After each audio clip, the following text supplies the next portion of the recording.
Yes, when it's a talk about NFTs and crypto projects in general, it's always a talk about about again this interplay between concepts that we know that originate from the real world, the world as we know it, and the digital realm. I've got two separate questions for the two of you.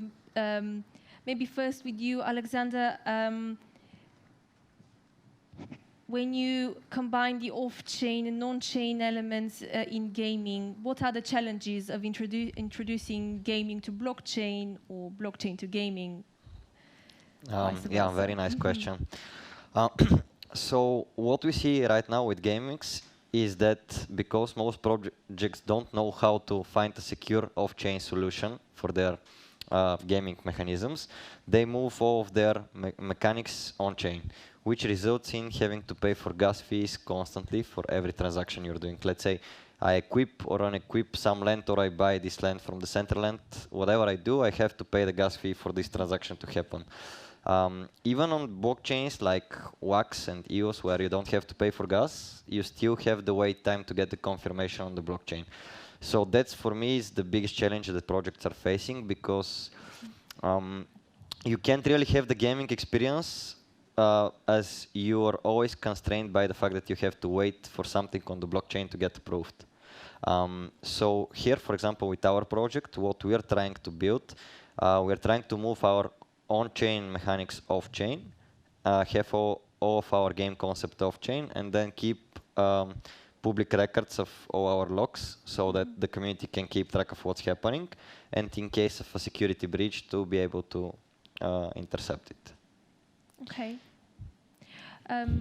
Now these kind of questions that DAOs can enhance and can answer, like, are DAOs the most suitable establishment business-wise when it comes to blockchain-based projects and a project like Alexander's, for example? Of course, it really depends on the project and the idea behind it, but like I already stated, for metaverse projects, I think yes. For gaming, it's a bit debatable because, as Alexander already mentioned, people do like to move about and switch from game to game, and you do need dedication if you're going to build the project. For example, the Decentraland doesn't have a roadmap for this year. Why? Because the DAO didn't build one. And this is a problem that anyone who fully decentralizes will be facing. You need solid community members, and you need people who are definitely devoted to this on a full week working basis, sort of, who are very, very committed. So that's one problem, which will be a potential issue for games, because they need to be exciting. They need to keep up the interest and issue, for example, new quests, new items, new initiatives inside to stay relevant. And the DAO really needs to be active in this sense. And there's quite a lot of criticism going on about NFT market, that it's quite unstable and unsustainable. How can that be solved as an issue? Its instability. I'm not sure we can solve instability. I personally don't always feel confident in the classical financial markets, to be perfectly honest with you.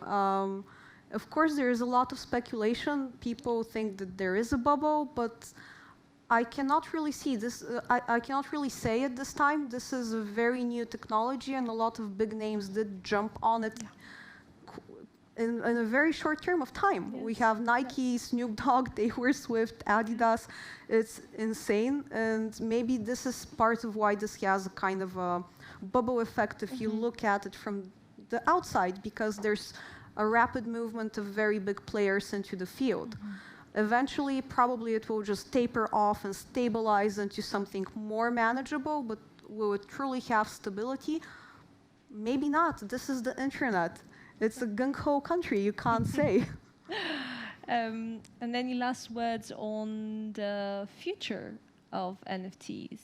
Well, yeah, I believe that what we're going to see is we are going to see that projects are going to transition towards DAO system, like you mentioned in your presentation, and I also believe that we're going to get this stability from critical mass that's building on the blockchain. So once we have, let's say, 10,000 or 10 million projects already on the blockchain, which have their specific NFTs there, they have their asset price, this would eventually build some kind of measurement and stability for the community. Because right now we're seeing all these new projects popping out every day, like Christo mentioned, for example, we have this Shiba Inu, Dog Inu, or whatever you have happening.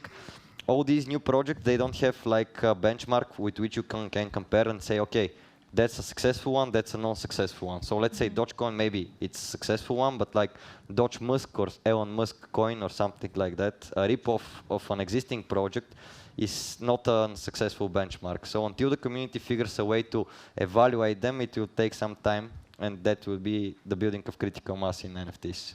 Okay, and there's a question from our audience. Yes, Dimitar Stoyanov is asking, could you cover some NFT use cases different than art and games? And he's giving an example with the Uniswap V3 range liquidity NFT. Can you repeat the question? I didn't if you catch can cover some NFT use cases that are different than art and games. Then what? Different than art and games. Than art and games. Yep. Well, as we mentioned here, like we have utility of NFTs when it comes also to staking. So, for example, you have like in our project, for example, we have this digital lens, which will be stakeable, and this will be like a form of financial operation, which will generate you wealth over time, as in terms of passive investment. So I believe that NFTs will enter the financial model by providing staking and liquidity provision benefits, even in trading. Yeah. Okay. And that's a great financial use case, and I totally agree with you. It's one other use case for NFTs, but they can also be used as access tokens. Their unique ability really makes them quite versatile. They can represent anything from concert tickets to positions, as that person, Dmitry Semyonov, I think, mentioned. And I'm hoping that it will revolutionize quite a lot of industries that were struggling with authenticity, access, managing resources, and so on. We've seen scalping for some of the big concerts for Ed Sheeran and Beyonce, and maybe this is just one way to try and solve this. Yes, and there are use cases. They're still rare, but there are some when it comes to NFTs in real estate.